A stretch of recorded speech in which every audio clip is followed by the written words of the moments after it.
Oke, baik. Bismillahirrahmanirrahim. Assalamualaikum warahmatullahi wabarakatuh. Waalaikumsalam. Selamat pagi teman-teman ya. Jadi, yang saya hormati, saya sapa sebentar ya. Pak Dani, selamat pagi. Terima kasih atas kesempatannya teman-teman panitia dari SDM. Terus Mas Eko Sumando, ketemu lagi.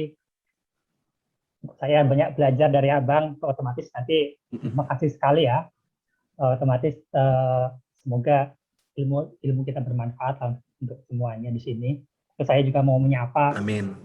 teman-teman calon peserta seleksi wawancara ini ya. Jadi saya lihat ada 8 ya. Jadi saya nyapa dulu dari yang senior-senior dulu. Mas Januar, Pak Siono. Walaupun saya panggil Mas, nggak apa-apa ya, biar lebih akrab gitu, walaupun beliau-beliau sudah menduduki jabatan. Terus ada Mas Lutfi dari APK yang saat ini sudah ada kayak Mas Lutfi. Beliau itu salah satu suhu guru saya di APK ya. Jadi saya harus menyapa beliau sebagai seorang murid lah. Jadi saya banyak belajar dari beliau di APK. Saat ini mau izin Mas Lutfi, saya yang giliran ngomong dulu ya. Terima kasih. Terus ada juga teman-teman seperjuangan saya ya, Mas Bagus, Mas Sintong, Mas Ferry, Mas Harsya. Terus ada juga Mas Ahmad Royan. Jadi saya ucapkan selamat sudah berhasil sampai ke tahap ini dan semoga nanti sukses di sesi wawancaranya seperti itu. Nah, langsung saja ya. Jadi kalau tadi Mas Eko Sumanto itu rasanya sudah lengkap ya menjelaskan tentang tips and triknya gitu dengan segala berbagai banyak pengalaman yang beliau sudah alami. Dan tentunya kalau dibandingkan dengan saya, tentu pengalaman saya untuk masalah wawancara ini jauh lebih terbatas. Tapi karena keterbatasan itu, maka saya akan mencoba lebih spesifik dan fokus di bahan kali ini. Kira-kira seperti itu, biar lebih membumi. Jadi itulah kenapa saya coba buat bahan award sharing session ini khususnya spesifiknya ke yang saya alami ya. Jadi berdasarkan pengalaman apa yang benar-benar terjadi saat itu sehingga teman-teman lebih mendapatkan gambaran real secara realitas apa sih yang dialami kira-kira seperti itu. Ya. Jadi intinya tadi Mas Eko sudah sampaikan ya. Jadi pada dasarnya itu entah itu formatnya mau berapa sesi wawancara. Kalau zaman saya itu dulu tahun 2019 itu format wawancara LPDP itu dibagi jadi 2 sesi ya. Jadi ada sesi pertama wawancara, ada sesi kedua wawancara. Mungkin Mas Eko nggak tahu ngalamin itu enggak, tapi seperti enggak. Karena di sesi 2019 itu sesi pertama itu intinya tentang pertanyaan-pertanyaan beasiswa, akademi sama personal, psikologi. Tapi nanti di sesi kedua ada wawancara khusus yang terkait dengan wawasan kebangsaan. Tadi sudah disinggung. Seperti itu. Jadi dibedakan. Tapi kalau tahun ini apakah konsepnya akan digabung menjadi satu ataupun tidak, saya rasa tidak masalah karena substansinya adalah sama bahwa 4 poin tema utama ini adalah hal-hal yang perlu teman-teman siapkan. Contoh-contoh pertanyaannya tadi Mas Tiko sudah sampaikan ya, bisa random sekali dan jawabannya bisa sangat subjektif sekali. Itu benar sekali, tepat sekali kondisinya seperti itu. Jadi teman-teman punya tantangan besar bahwa bagaimana teman-teman siap menghadapi segala situasi yang mungkin muncul dan ditanyakan kepada Anda. Jadi seperti itu poin-poin besarnya. Nah, saya coba mau sharing berdasarkan pengalaman dan kita akan lihat contoh-contoh dan kondisi-kondisi penting yang menurut saya berdasarkan pengalaman perlu diperhatikan oleh teman-teman semua. Kira-kira seperti itu. Nah, jadi pertama kali saat masuk sesi wawancara, mau offline ataupun online, maka ada satu fase penting yang namanya sesi opening ya. Sesi opening ini memegang peranan yang sangat-sangat penting. Di satu sisi dari pihak interviewer akan menjelaskan ya, memperkenalkan, menjelaskan singkat dan termasuk tools wawancara itu sendiri juga akan sedikit singkat dijelaskan saat itu. Dan pertanyaan pertama yang memang akan selalu muncul dan sering sekali muncul itu adalah Anda diberi kesempatan untuk menjelaskan tentang diri Anda. Jadi ini satu poin pertama, tadi Mas Eko sudah sampaikan. Poin pertama, tapi ini bisa jadi poin yang paling penting bahkan. Karena apa? Karena ini start dari semua kejadian ataupun semua momen wawancara itu. Gitu. Anda fail di sini, atau kita fail di sini, wah, bisa runtuh semua itu kepercayaan diri kita di belakang kan. Jadi ini kenapa sesi opening itu sangat penting ya. Nah saya mau cerita satu hal yang, jadi saya cerita di sini bukan karena saya sukses ataupun saya hebat sekali di sisi ini ya. Bahkan saya mau cerita karena saya merasa fail di sisi opening saat wawancara saat BDP lalu. Tapi saya akan bagikan di sini kenapa kondisi fail itu terjadi dan bagaimana saat itu saya tanda petiknya cukup berhasil lah, atau bisa menenangkan diri untuk comeback lah, kira-kira seperti itu. Jadi ini realita yang teman-teman bisa hadapi. Kalau teman-teman bagus menyiapkannya, maka semua akan smooth saja. Tapi kalau teman-teman mengalami kondisi seperti yang saya alami, bisa jadi lain ceritanya. Nah, saya mau ceritakan sedikit. Yang pertama itu catatan pentingnya adalah, walaupun teman-teman mayoritas di sini mengambil S2 dalam negeri, ya, ada Mas Wiono S3 dalam negeri, Mas Januar S3 luar negeri, teman-teman mayoritas ambil S2 dalam negeri ya, tapi teman-teman perlu siapkan wawancara itu dalam 2 bahasa. Tetap perlu menyiapkan itu. Karena saat saya alami lalu ya 2019 itu, minimal ada 2 titik pertanyaan yang akan menggunakan bahasa Inggris, yaitu saat sesi perkenalan Anda diminta untuk menjelaskan dalam bahasa Inggris, waktu saya ya, dan nanti saat ending juga pertanyaan terakhir juga harap dijawab dengan bahasa Inggris. Kenapa? Karena rules wawancaranya itu sebenarnya disampaikan di depan bahwa kalau pertanyaannya dalam bahasa Inggris, maka jawablah dengan bahasa Inggris. Kalau pertanyaan bahasa Indonesia, jawablah dengan bahasa Indonesia. Saat itu, jujur aja nih ya, saya nggak siapkan sama sekali itu semua. Nah, itu kesalahan terbesar yang saya mau share buat teman-teman semua ya. Saya tidak menyiapkan poin ini sama sekali. Kenapa? Dengan asumsi, karena saya asumsinya semua wawancara dan segala macam itu bahasa Indonesia saja.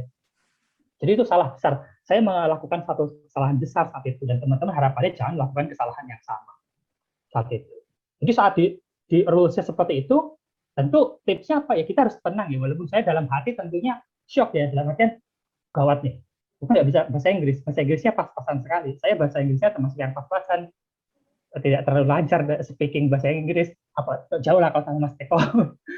Tapi ini pertanyaannya pertama udah langsung, oke, pertanyaan pakai bahasa Inggris, sebelum mengenalkan diri. Walaupun itu sangat mungkin sederhana ya kalau teman-teman sudah siapkan, tapi bagi saya saat itu yang sama sekali tidak menyiapkan, itu jadi something, itu jadi sesuatu yang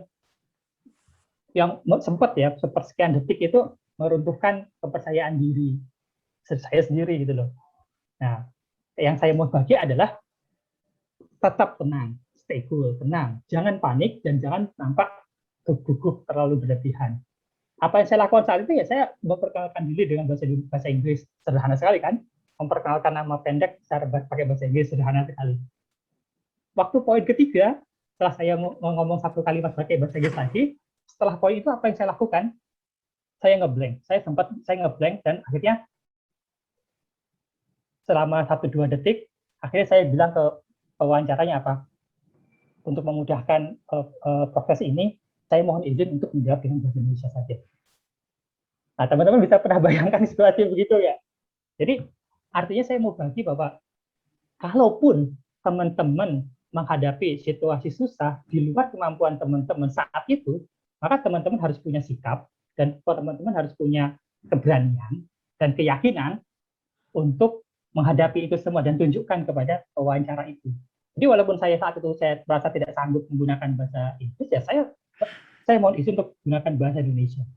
Perkara beliau menerima atau tidak, ataupun itu akan menjadi nilai minus atau enggak, saat itu saya kesampingkan. Kenapa? Kalau saya nggak begitu, maka hancur sudah wawancara saya saat itu. Ya nggak bisa dibayangkan situasi rumitnya ya.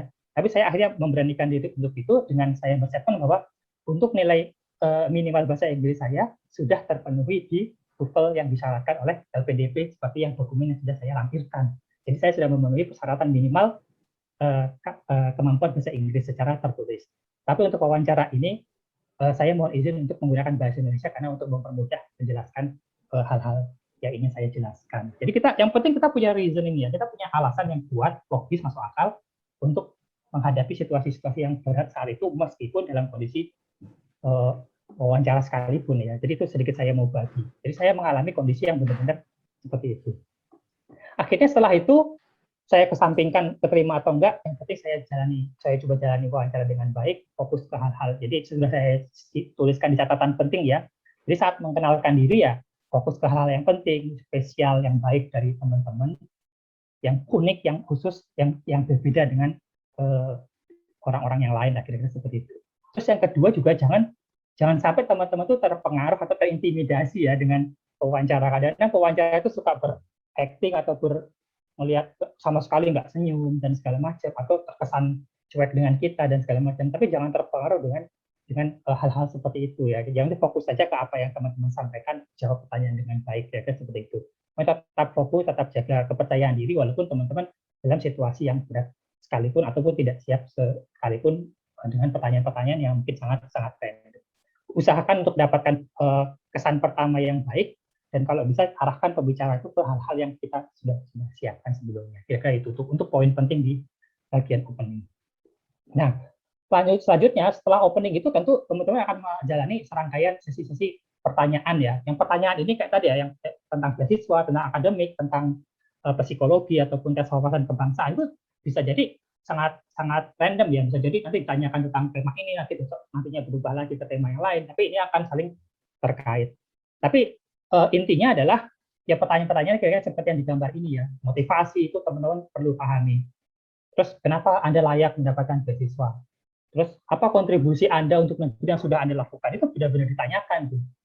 Jadi terus bagaimana komitmen Anda selanjutnya? Bagaimana komitmen Anda terhadap perkuliahan dan segala macam. Jadi tema-tema beasiswa ini pertanyaan-pertanyaan yang disampaikan ke saya ya. Jadi poin-poin pentingnya adalah ya saat kita menjawab ya usahakan kalau kita menceritakan motivasi ya harus motivasi yang berhubungan dengan bisa bermanfaat buat diri sendiri, organisasi kita dan juga negeri sesuai dengan visi misinya LPDP itu. Jadi teman-teman mulai padukan, siapkan suatu penjelasan ataupun argumentasi yang bisa mengcover itu semua. Jadi motivasi Anda itu logis buat Anda sendiri, tapi Anda yakinkan bermanfaat buat organisasi dan punya kebaikan untuk negeri. Intinya itu. Karena apa? Karena LPDP sumber utamanya itu. Jadi LPDP itu ingin bahwa awardee-nya itu punya prestasi, punya komitmen, dan bisa berkontribusi dan harus berkontribusi atau kembali ke negeri. Jadi nanti pertanyaannya seputar komitmen, seputar itu akan sangat sangat dominan di sisi itu. Apalagi teman-teman yang mau ambil luar negeri ya. Dalam negeri pun juga akan ditanyakan hal yang sama.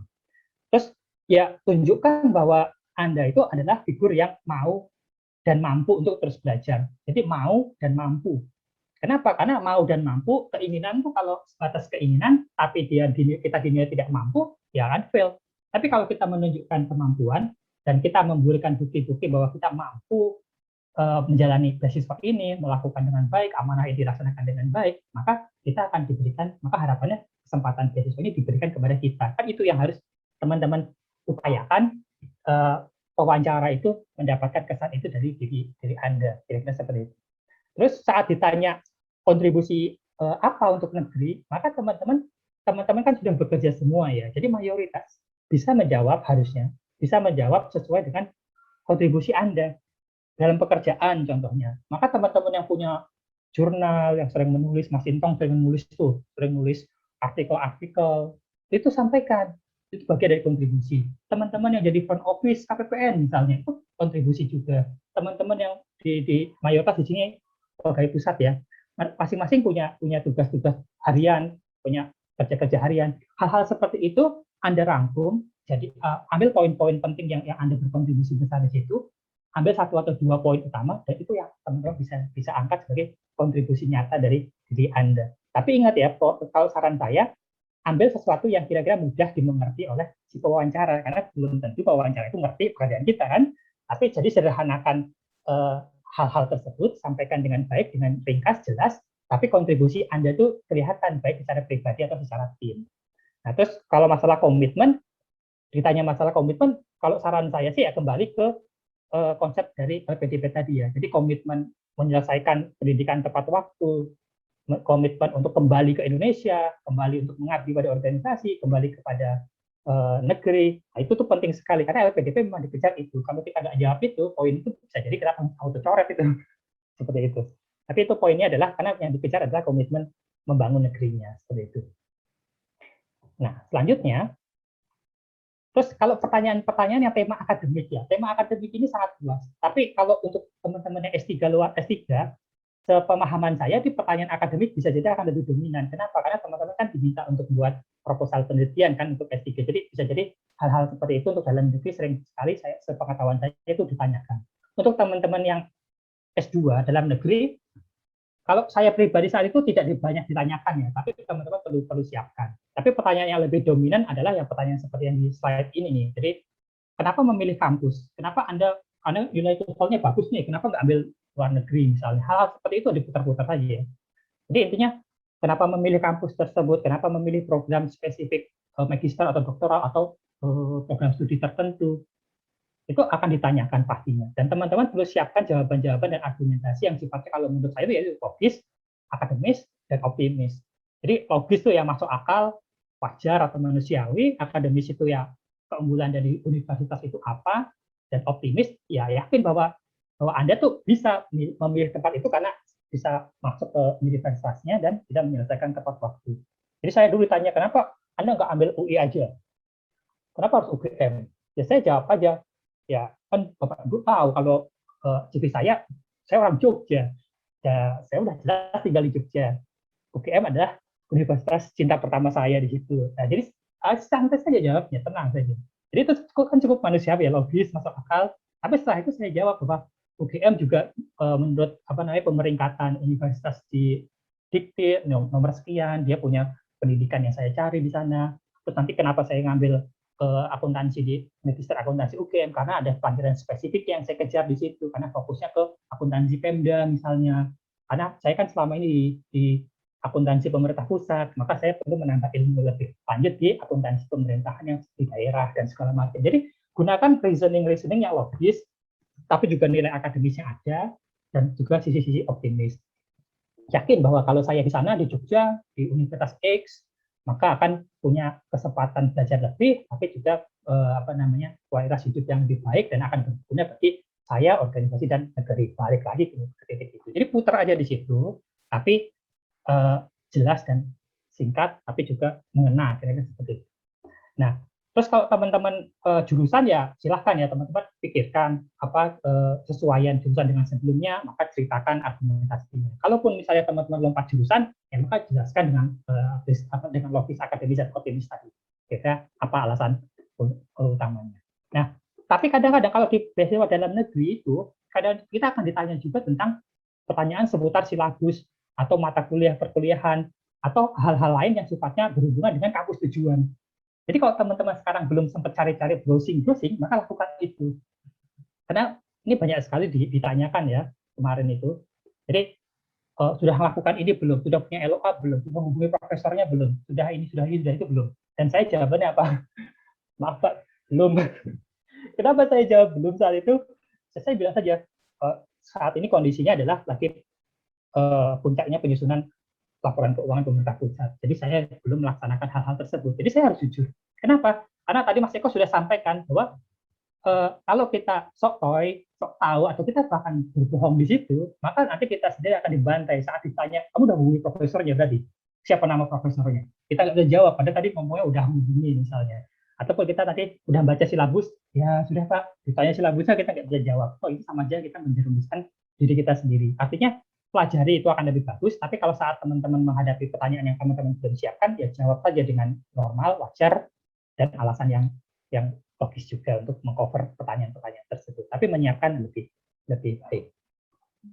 Terus ini yang selanjutnya, tadi sudah ya persiapan Anda untuk kuliah, LOA-nya udah ada belum dan segala macam. Terus pertanyaan kampus spesifik sudah. Terus, nah kadang-kadang ini juga yang perlu disiapkan yang penelitian terdahulu atau rencana penelitian nantinya ya. Tadi saya sudah sampaikan kalau saya baca-baca dan saya tanya-tanya teman-teman yang program doktoral S3 dalam negeri itu mayoritas banyak juga yang ditanya di sisi akademiknya. Jadi untuk teman-teman yang mengambil program doktoral dalam negeri ya lebih bagus dipelajari dan dipahami dengan dalam dan matang ya tentang proposal penelitian yang sebelumnya telah diajukan. Untuk teman-teman S2 dalam negeri tidak ada salahnya untuk dipahami juga, minimal teman-teman tahu bahwa apa yang akan dilakukan rencana ya, walaupun bisa juga berubah suatu saat nanti. Tapi paling nggak teman-teman harus punya konsep yang jelas dan konsep yang akan teman-teman sampaikan jika itu dipertanyakan. Nah, tema selanjutnya itu yang susah tuh yang dua terakhir ini ya. Jadi pertanyaan-pertanyaan yang sifatnya personal, psikologis, mental, dan nanti masalah wawasan kebangsaan di slide terakhir. Jadi pertanyaan-pertanyaan ini nih yang kadang-kadang susah, dramatis, dan kadang-kadang sering menguji mental kita loh. Kalau kita tidak hati-hati di pertanyaan-pertanyaan ini, kita sering termakan ini di titik ini. Jadi saya harapkan teman-teman bisa berhati-hati ya. Jadi kalau teman-teman ditanya kekuatan kelemahan diri ya, teman-teman fokus saja ke kekuatan diri yang positif, yang wajar, progresif, tapi jangan overconfidence. Jangan meremehkan orang lain juga, dan jangan terlalu nampak arogansinya. Seperti itu. Kalem saja. Terus kalau ditanya kelemahan, ya jawab kelemahan Anda. Tapi saran saya, hindari kelemahan yang bersifat habit, kebiasaan, atau manajemen. Kenapa? Karena kalau sudah kelemahan itu bersifat habit, susah diubah. Kalau kelemahan yang bersifat manajemen, bisa repot juga. Karena bisa mempengaruhi perkuliahan Anda dan segala macam. Tapi kalau kelemahan-kelemahan lain yang sifatnya itu bisa diperbaiki, progresif untuk kita perbaiki, maka pilihlah hal-hal yang seperti itu untuk diungkapkan. Terus saya juga waktu itu mengalami pertanyaan psikologi yang menyerang mental itu ya seperti itu tuh. Jadi kayak ceritakan masalah yang terbesar, tersulit yang pernah kamu hadapi dalam hidup atau dalam pekerjaan. Nah, ini kalau teman-teman dulu saya banyak dapat cerita, kalau teman-teman yang lain yang cewek-cewek dikasih pertanyaan gini, dia ceritakan kisah-kisah sedih sampai nangis dan segala macam, ada juga itu banyak terjadi. Tapi kalau kita sebagai mayoritas ini laki-laki semua ya, yang 8 orang ini kan calon peserta 8 orang laki-laki semua. Kita bisa berpikir lebih logis ya. Jadi pilihlah siapkan momen-momen hidup yang penting dalam hidup itu, mana poin-poin yang akan Anda ceritakan kalau teman-teman dapat pertanyaan-pertanyaan yang sifatnya seperti ini. Momen yang paling susah, paling sedih, paling berat, paling membahagiakan, paling penting, itu perlu disiapkan. Jadi seperti itu. Terus termasuk tahapan hidup yang paling membentuk diri Anda, itu kenapa? Alasannya apa? Itu teman-teman harus siapkan saat itu.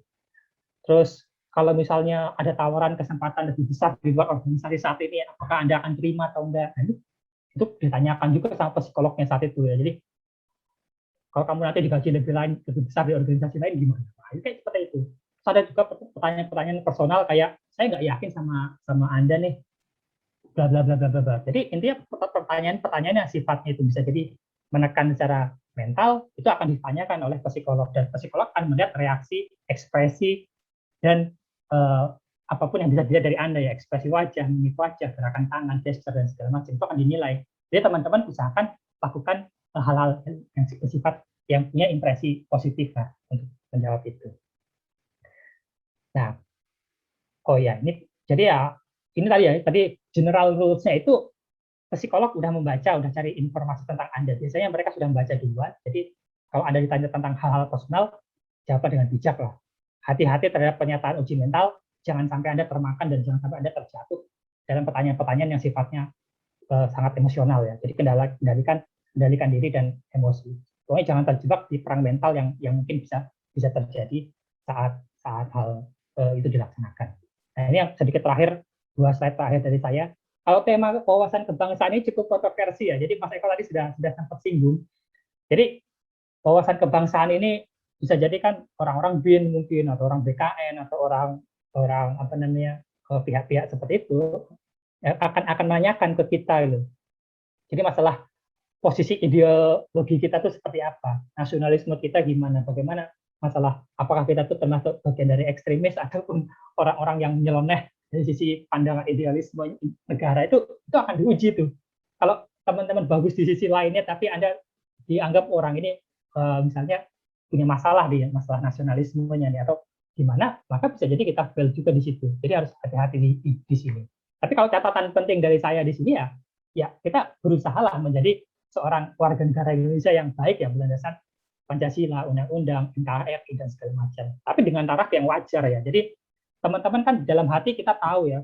Saat itu saya ditanya contohnya ya masalah Pancasila itu kalau diganti gimana. Tadi ada juga pertanyaan Mas Eko sudah jelaskan. Tapi pada dasarnya teman-teman harus punya posisi yang jelas tentang Anda itu ada di titik mana.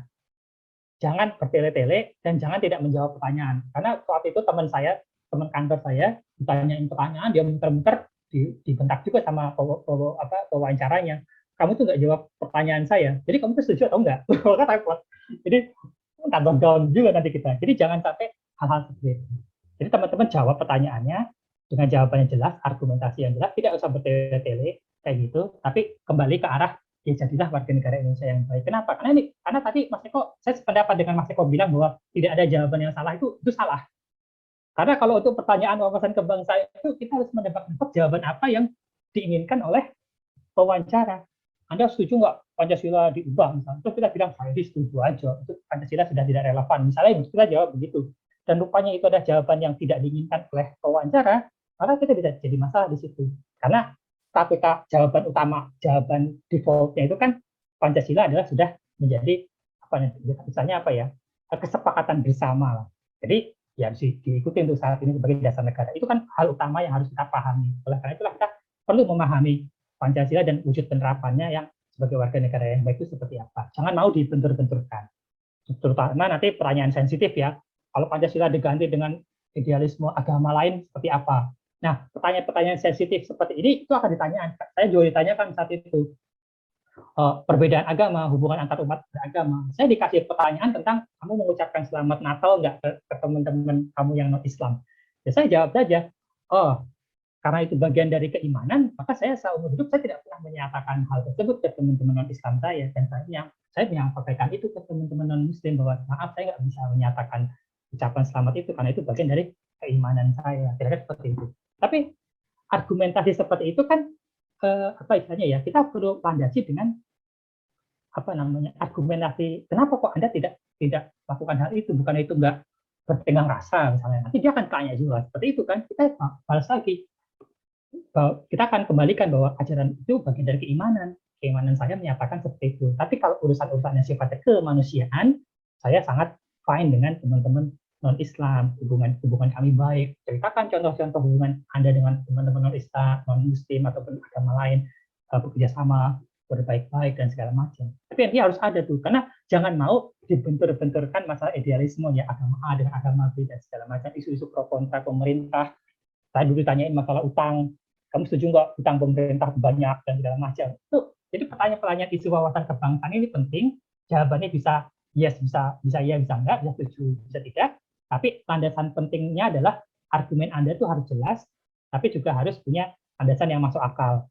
Dan harus berhati-hati juga, jangan terlalu ekstrem kanan dan jangan terlalu ekstrem kiri. Carilah jawaban yang baik di tengah-tengah, yang kebaikannya kembali lagi ke bangsa dan negara. Itu kalau saran utama saya di titik poin-poin ini.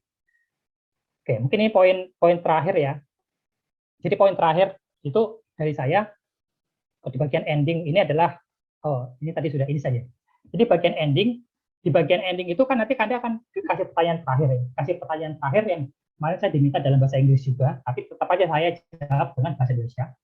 Akhirnya saya jawab waktu ditanya harapan dan closing statement ya, maka saya bilang bahwa ya saya gunakan hal itu sebagai last resort ya. Jadi kesempatan terakhir saya untuk meyakinkan pewawancara untuk menyatakan bahwa saya itu layak mendapatkan beasiswa atau tidak, atau teman-teman layak atau tidak. Jadi saya saat itu menggunakan kata-kata pamungkas nih, kalau kata Mas Eko. Kata-kata pamungkas saya saat itu karena saya sadar ya di wawancara itu bahasa Inggris saya nggak bisa, saya mungkin ada titik-titik lemah saya banyak di situ, saya nggak ngerasa bagus atau dalam kondisi terbaik dalam menjawab semua pertanyaan. Maka di saat penutup di last resort, maka saya gunakan poin kartu as saya keluarkan. Saya bilang begini, Bapak Ibu, saya yakin dan saya memahami bahwa saya teman-teman ataupun orang lain di sini yang mendaftar itu banyak, dan banyak juga yang jauh lebih pintar daripada saya.